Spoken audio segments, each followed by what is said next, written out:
హల్లెలూయా. దేవునికి వందనాలు, అందరికీ వందనాలు.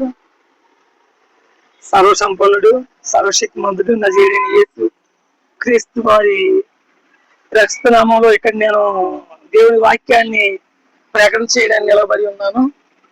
ఆయన నమ్మదగిన వాడు, ఆయనకు అసాధ్యమైనది ఏదీ లేదు. లోకసువార్త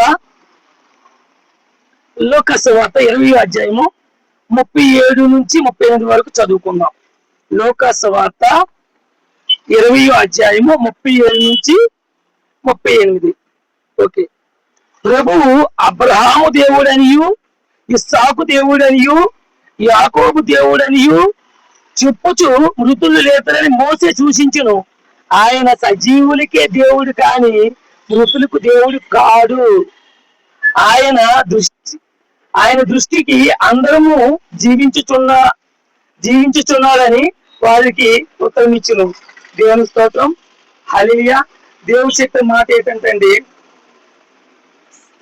ఇప్పుడు జీవము కలిగిన దేవుడు మన కొరకు ప్రయాణం పెట్టి ఉన్నాడు. ఆయన నజరేయుడైన యేసు. ఎవరిని బాధపరచాలని, ఎవరిని ఇబ్బంది పెట్టాలని అయితే కాదు, కానీ అందరము భారతదేశంలో ఉండవలసిన వారు, భారతదేశంలోనే సస్యశ్యామల దేశం. ఓకే.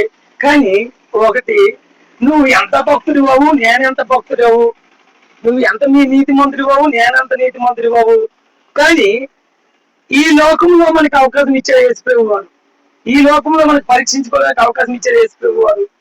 ఆయన కృపను బట్టి నేను ఇక్కడ మాట్లాడుతున్నాను. మనసు మార్చుకోవాలా. మనం ఎవరు నమ్ముకున్నామని కాదు, కానీ ఇదైతే మతం కాదు. మతం అంటే మతం అనేది ఒక సిస్టమ్ కాదు. అలాగా ఇలాగ కూడా చెప్పులు వేసుకొని వెళ్ళాలా, చెప్పులు తీసి వెళ్ళకూడదు చెప్తుంది. ఇది అలా కాదు. మార్గం. మనసు మార్చుకో, పక్కడి పిల్లల్ని టచ్ చేయకో, అదే మార్గం. అలాగంటే అందరికీ స్వస్థలు ఆడుతుంది. ఆయన పర్వాలేదు, ఉన్నది చెప్పగలిగేవాడే జీవం గల దేవుడు సేవకుడై ఉంటాడు. అందరికీ వందనాలు. హల్లెలూయా. ఈ వాక్యము దేవుడు మన పక్షాన, మనందరి పక్షాన దీవించిన గాక. మనందరికీ, మన దేశానికి, మన కుటుంబాలకు, మన రాష్ట్రాలకు, మన భారతదేశంలో ఉన్న ప్రతి వ్యక్తికి దేవుడు కాపుదల ఉండును గాక. మా భారతదేశం అభివృద్ధిలోకి వచ్చుదును గాక. మా భారతదేశం అనేక దేశాలకు అప్పిచ్చేవారుగా ఉండుము గాక యేసు నామములో.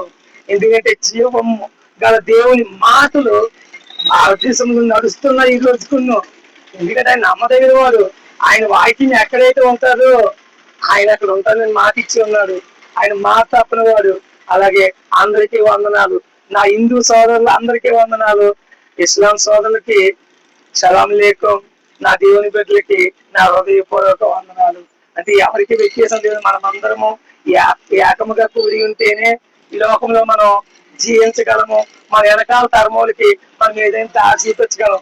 లేదంటే మళ్ళీ మన బతుకులు బానిసత్వంలోకి వెళ్ళిపోతాయి. ఎందుకంటే ఎవరు పాపం లేని వారు ఎవరు లేరు, అందరూ పాపం చేసిన వారినే. ఎందుకంటే పాపం లేని వారు, పాపం లేని పరిశుద్ధులు యేసుక్రీస్తు వారు. ఆయనకే మహిమ కలుగును గాక. ఎవరిని బాధ పెట్టాలి, గాయపరచాలంటే కాదు. ఎవరి గాయపడి ఉన్నా ప్రభువుకి అప్పచెప్పుకుంటున్నాను. ఎందుకంటే గతాన్ని తలుచుకుని ఆగిపోతే జీవితం కాదు. గతాన్ని పక్కన పెట్టి పరిగెత్తేవాడే మగాడు. దేవానికి వందనాలు, హయానికి వందలు. ఇచ్చిన పాలన బట్టి, ధ్యానాన్ని బట్టి, బుద్ధిని బట్టి నీకే మహిమ గంట చేస్తున్నాను. హల్లెలూయా.